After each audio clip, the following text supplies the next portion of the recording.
Quando eu te pedir a chave Pix, faz o favor de mandar a chave separada do texto que você for mandar. Porque eu te pergunto, qual que é a chave Pix? Se você manda ela separada, eu só pego, copio e colo, cara. Facilita a sua vida e a minha, porque eu já não quero pagar. Entendeu? E se você vai receber, você tem que facilitar a vida de quem tá querendo pagar, porque a gente já não quer pagar, entendeu? Aí você manda, oi, tudo bem? Como é que você tá? A chave é tal, manda aqui. E aí você manda tudo numa mensagem só, cara.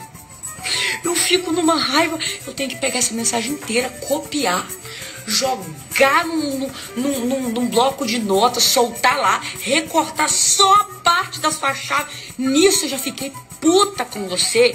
E esse dinheiro ele vai carregado do meu ódio, entendeu? Porque eu já passei tanta raiva, eu já não queria pagar.